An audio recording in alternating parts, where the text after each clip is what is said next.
down the engine rope, dude. We're taking on water. Oh my god, dude. Hey, get it to port. A fisherman from the show Deadliest Catch recently died in a frightening accident at sea where danger is always just a wave away. The crew members, whether they're deckhands or captains, frequently end up with broken hands, busted noses, or twisted ankles. What makes these men sail even though the immense risks? Let us discover the stories of these brave men that will make you want to sail the most dangerous waters. Captain Jake's unexpected haul. Despite the relentless rain pouring down, the team didn't stop working.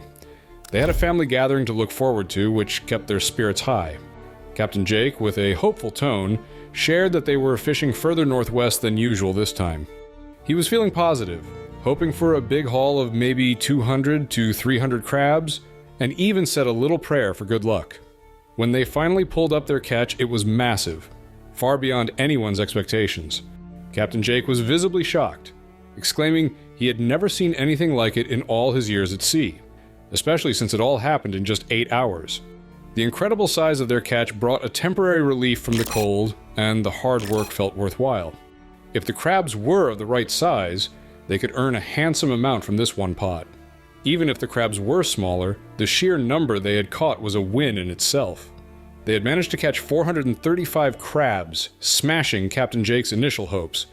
He was amazed, stating it was unprecedented in his fishing career to see such numbers in just 8 hours. The crew's excitement was palpable, their loud cheers filling the saga. It was clear they had not just beaten their old record, but had smashed it spectacularly.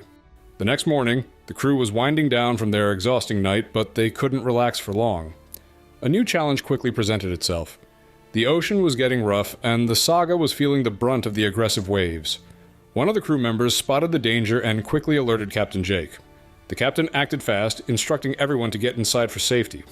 He admitted he had missed telling them something crucial. In such rough seas, their anchor wasn't reliable. It might not hold, putting them all at risk of the boat tipping over. And there's more.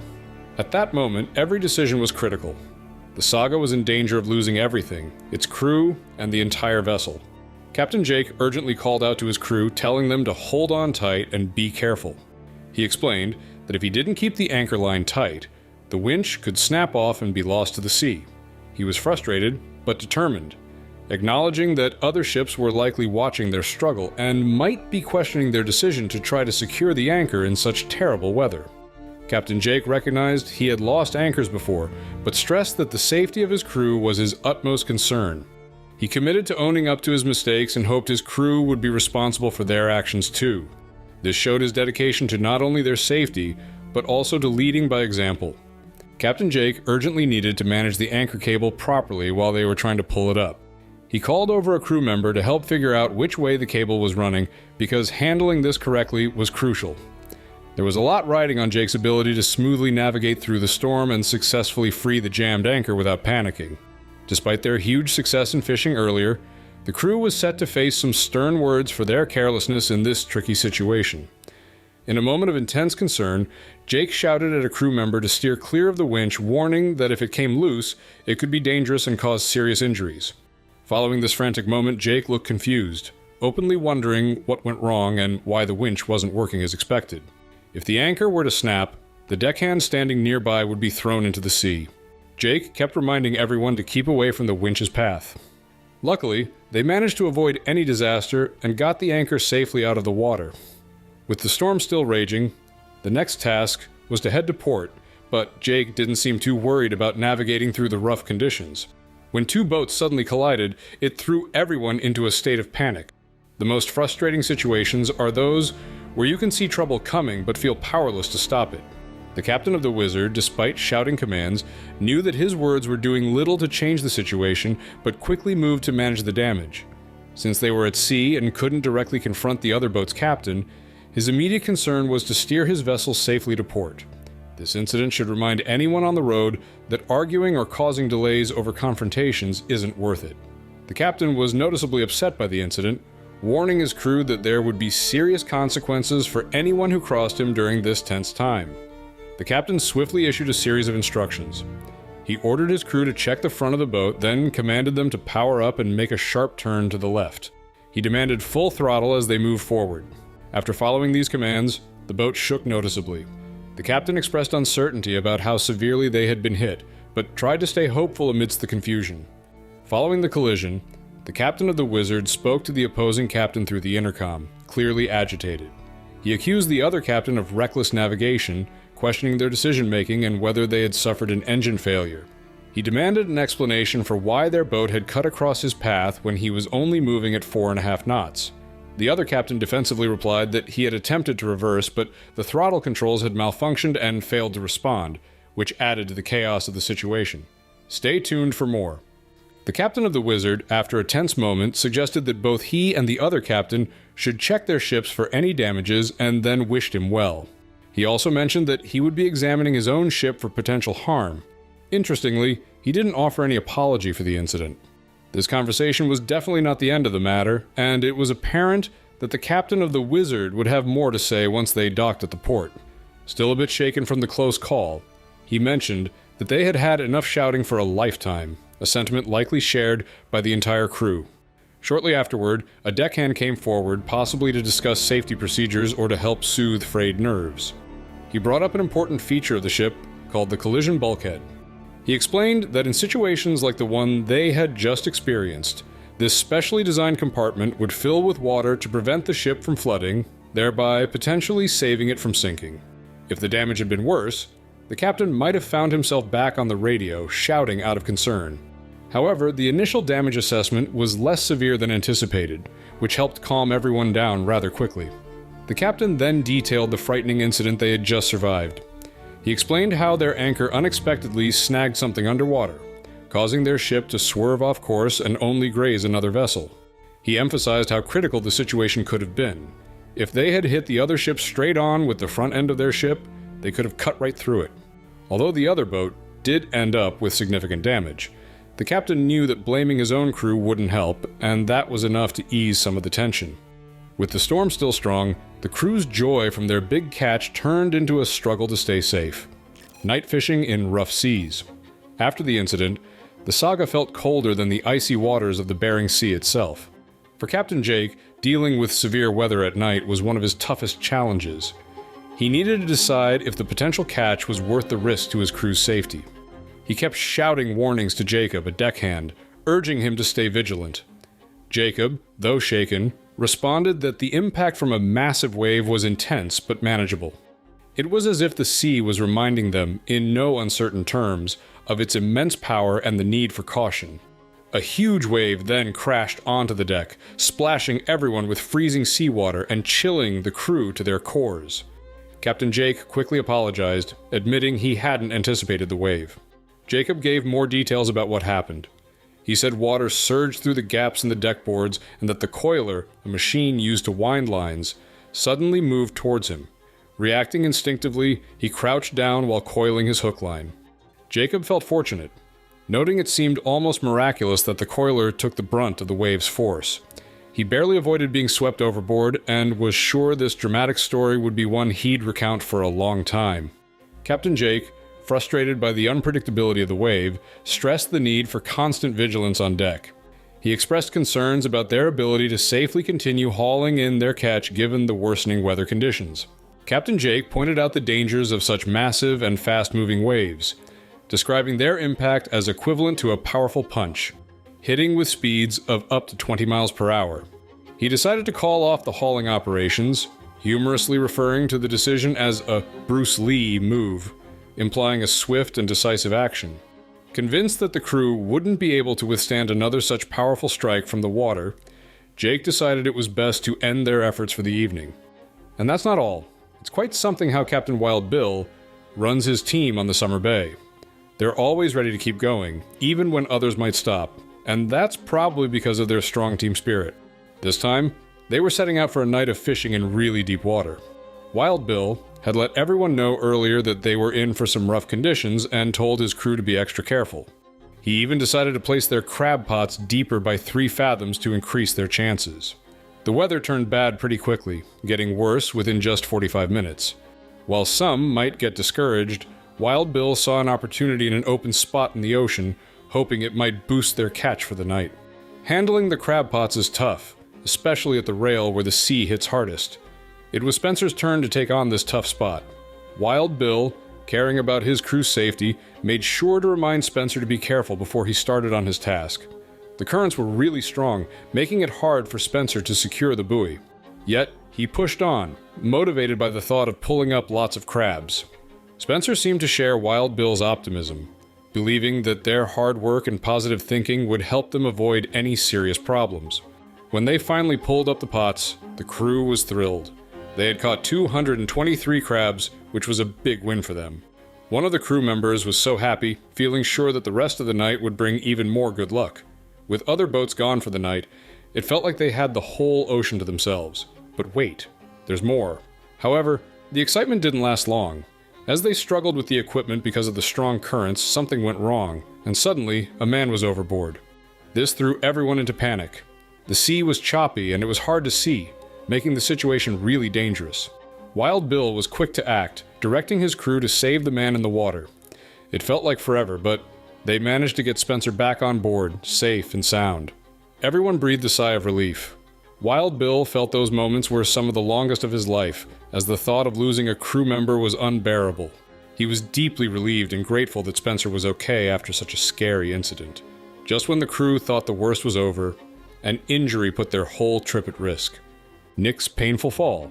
On a seemingly ordinary day, as the Summer Bay approached port, an unexpected incident occurred that not only caused significant concern, but also had the potential to derail the entire season's operations. Nick, a seasoned deckhand whose expertise was crucial especially amid a crew largely composed of less experienced members, found himself at the center of this unfortunate event. As the ship neared port, Nick, filled with a mix of anticipation and dedication, hurried to resume his duties. In his eagerness, however, he tripped and suffered a nasty fall, severely twisting his ankle.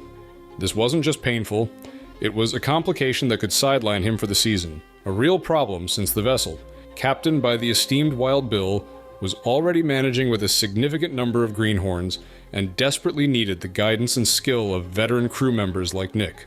The incident was promptly communicated to Captain Wild Bill via the ship's radio by another crew member who checked in to report the situation and confirm ongoing operations.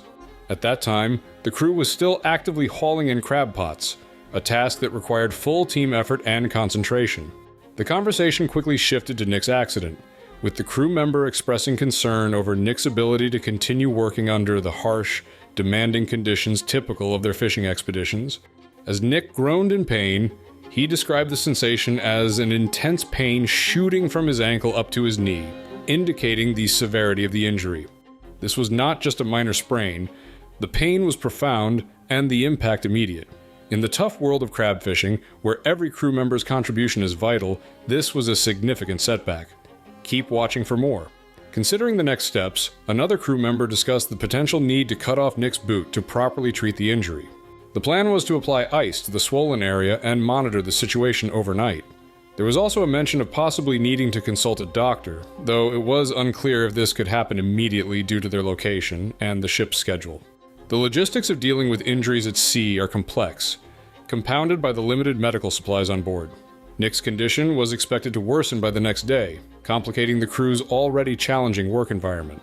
Despite the pain, Nick was aware of the disruption his injury caused and expressed his apologies to the crew, acknowledging the inconvenience while requesting a moment to sit and rest. This gesture was met with understanding and reassurance from his teammates, who promised to wrap the ankle securely and arrange for a medical checkup the following morning.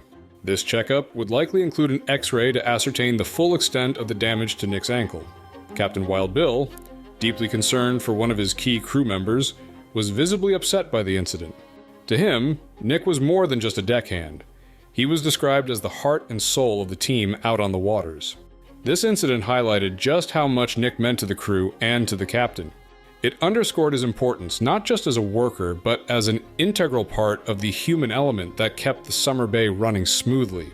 As the crew dealt with the immediate aftermath of the accident, they rallied around Nick, showcasing the strong bonds formed among individuals who rely on each other for safety and success in such a perilous job. The incident, while unfortunate, served as a stark reminder of the risks associated with their profession and the need for vigilance and care in every action taken aboard the ship. And there's more. In the hours that followed, Discussions likely turned to how the crew could prevent such incidents in the future and what measures could be taken to ensure quicker and more effective responses to similar emergencies. It was a moment that brought the crew together, reinforcing their commitment to each other's safety and well-being. Nick's injury, although an individual misfortune, highlighted broader themes relevant to the life of a crab fisherman: the unpredictability of the sea, the physical demands of the job, and the critical importance of experience and teamwork in navigating these challenges. As Nick recovered, this incident would not only serve as a personal reminder of the risks inherent in his profession, but also as a testament to his value within the team. Once healed, he might even use this experience as leverage in future discussions about his role and compensation, recognizing his pivotal role and possibly advocating for a well-deserved raise. Nick's ankle was still healing when the crew faced another problem, trying to dock in rough weather. Captain Harley's toughest day. Captain Harley, steering the southern wind, was quite familiar with the strong winds that usually whipped across the sea. He noted that during the day, these winds seemed a bit gentler compared to the harsher conditions at night. He was adamant about the need to quickly recover their fishing equipment from the ocean. To do this efficiently, he needed to skillfully guide the boat to avoid drifting towards Summer Bay. Interestingly, there was another boat also named Summer Bay that had agreed to clear out of their way by noon. Harley was eager to get his ship into the perfect position so that the crane could start pulling up the fishing pots right away. Before he could start this task, he had to maneuver past a smaller nearby boat, but soon after, an unexpected event at Port Sours demanded his attention for the rest of the day. As the day progressed, Captain Harley's frustration was evident. He was loudly directing his crew to move the southern wind and correctly place a key piece of equipment on the appropriate side of the dock. He kept pushing them to move faster, emphasizing the urgency to shift the boat. Harley made these decisions quickly, even without his colleague Bill on board. It made others wonder why he was in such a rush to go fishing when most other captains were choosing to wait until the storm passed. Was Harley onto an incredible fishing spot that promised a catch of a lifetime? Nick, the deck boss of the Summer Bay, admitted that he was somewhat out of his depth with the chaotic weather.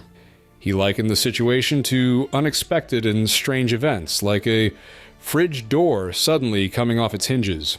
He shrugged it off, accepting these surprises as just another part of life at sea. Meanwhile, the captain of the Summer Bay was getting ready to return to his duties, oblivious to the fact that he and Harley might soon be on a collision course. But that's not all. Harley was very active in directing his ship, particularly worried about how another nearby vessel was moving. He instructed his crew to speed up their efforts. At the same time, Wild Bill, watching from a distance, was questioning Harley's decisions and growing concerned about a possible crash. Bill started thinking about emergency precautions, including the use of a crash bag, a vital safety feature, and he made sure one was on hand. After watching Harley's handling of his boat before, Bill felt it necessary to have another crew member take over a crucial role on his ship, citing safety based on previous observations. Harley urgently asked about how close they were to the other vessel. Initially, a deckhand said they were about 200 feet away, but this turned out to be the length of the other ship, not the distance between them. The actual gap quickly decreased to 50 feet, then 30 feet, and suddenly just 25 feet. As the numbers dwindled, Harley's voice grew more and more urgent, his commands interspersed with exclamations of concern, climaxing in a worried expression. It was clear that Wild Bill's anxiety about needing crash bags wasn't unwarranted. Harley's maneuvering was anything but smooth. Used to the ample space of the open sea, Harley typically didn't have to worry about being too close to other ships. His usual response to any mishaps was to blame the wind, a convenient excuse since the wind couldn't defend itself. Despite this, Bill and his crew clearly recognized Harley's responsibility for the mishap, although they remained silent about it. After the incident, Bill, captaining the Summer Bay, inspected the new damage, a fresh scrape on the starboard stern inflicted by the southern wind. Bill acknowledged that unpredictable seas often led to accidents, but was annoyed that such problems could also arise even while docked. He half-joked that it felt as if they were already out at sea, facing the elements. Switching to a proactive stance, Bill encouraged his crew to load up the pots and head back out into the stormy waters, demonstrating their resolve to work despite adverse conditions. He inspired his team to get moving. Bill thought maybe Harley should avoid going out in such rough weather if he couldn't keep his cool. With a new dent already a problem, steering clear of Harley might help avoid further complications. In just one brief moment, Captain Keith made a decision that could have been extremely dangerous. He offered some deep insights into managing a crane on a fishing vessel, explaining that it's a lot more than just handling ropes. Captain Keith emphasized that effectively operating a crane involves understanding exactly where it is on the deck, anticipating how the fishing pots might swing when lifted, and having a good gut feeling for the mechanics of the whole operation. The season kicked off with what seemed like an ordinary start for Keith, complete with his usual morning greeting. As he went about his usual tasks as captain and enjoyed the perks of his role, it seemed like just another day on the water for him. But one has to wonder, how long can he keep up this routine without something changing? During a phone call with his children, Keith showed his supportive side, encouraging them to dance if they felt like it, making sure they were fully participating. He then casually asked about things back home, playfully misunderstanding or joking about a crab dance, initially thinking his kids were talking about abandoning ship. This moment highlighted Keith's role as an attentive and caring father. Stay tuned for more. However, this lighthearted fatherly interaction was suddenly interrupted by a distress signal. This signal began a serious and heart-wrenching sequence of events, requiring the fishermen to demonstrate their expertise and bravery to navigate through the crisis. Keith had to quickly put his family call on pause and gear up for what was to come. The fishing vessel, Ocean Challenger, had sent out a Mayday call to the Coast Guard rescue team stationed in Cold Bay, Alaska, situated just 20 minutes from where the disaster was unfolding. The Mayday call continued to relay crucial information across the fishing fleet. Clearly, Keith and his crew's fishing outing had taken a drastic turn for the worse, leading to the Coast Guard stepping in for a rescue. Now, the crew found themselves in a dire situation where everything had gone wrong, and a comprehensive search was necessary to locate each of them. The probability of successfully rescuing the Ocean Challenger's crew depended heavily on the Coast Guard finding them promptly in their life rafts or, at a minimum, wearing their survival suits. As the rescue operation continued, rescuers spotted what appeared to be a person donned in a survival suit. This raised a crucial question. Would the Coast Guard be able to rescue everyone in time?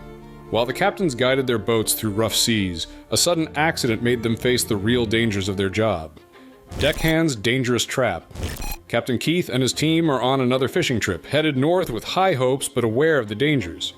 They know that every trip comes with risks, but they're determined to push through and make it back safely. As they set out, Keith ponders whether they can complete their mission without any mishaps. Just as the crew begins to pull in a large catch, a serious accident happens. One of the deckhands gets trapped between a heavy fishing pot and a hydraulic table. It's a scary situation, nearly crushing him and casting a dark shadow over what should have been a successful moment. Seeing a team member in such a dangerous predicament is deeply unsettling. It's a stark reminder of the risks these fishermen face every day. At the same time, another crew member, Roger, seems to be hurt and might need immediate medical help. This adds to the urgency of the situation, making it clear that every second counts. Captain Keith springs into action. His voice is loud and full of concern as he tries to grasp the extent of the deckhand's injuries. He shouts to get a clear understanding of what's happening, using strong words to convey the seriousness of the situation. Keith then instructs the other crew members to keep the injured man still, emphasizing the importance of not moving him to avoid making things worse. He repeats these directions, ensuring everyone knows exactly what to do. Somehow, the deckhand manages to stand, leaning on something for support. It's somewhat relieving to see him upright after such a close call.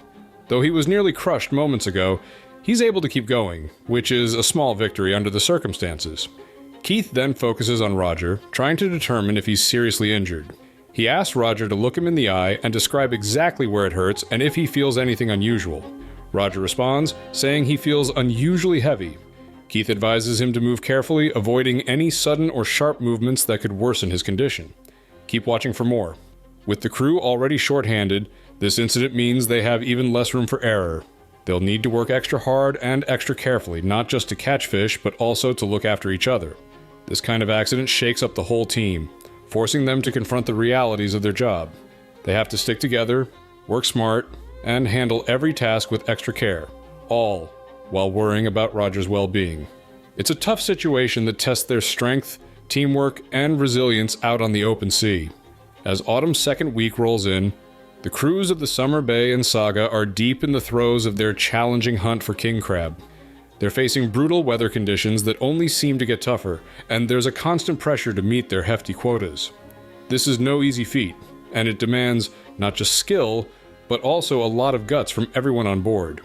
The captains are particularly stretched, trying to keep their crews safe while pushing everyone to stay motivated in such a demanding environment. In the midst of this intense effort, a serious incident occurs. Taylor Jensen, one of the deckhands, finds himself in a dire situation when his finger gets painfully caught in a piece of machinery known as the coiler. The accident happens so suddenly that Taylor can't help but yell out for help, his voice barely cutting through the howling wind. This injury couldn't have come at a worse time. The crew is already stretched thin, and with Taylor hurt, they're down one more set of hands just as a big storm is picking up momentum. The storm itself is a beast, with fierce winds that whip across the deck and waves that threaten to swallow them whole.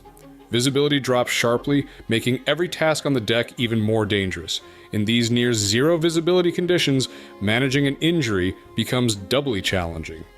Captain Josh from the Cornelia Marie quickly steps in, telling Taylor to come directly to him so he can take a closer look at the injury. And there's more to the story. This setback hits the crew hard.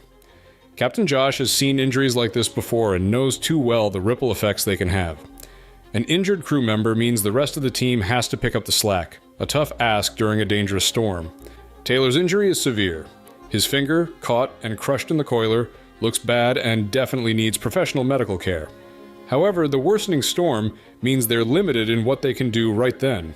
Captain Casey, the other captain of the Cornelia Marie, is now faced with a tough decision. He needs to make sure Taylor gets the care he needs without compromising the safety of the entire crew. As the situation unfolds, Captain Casey takes the lead in the emergency response.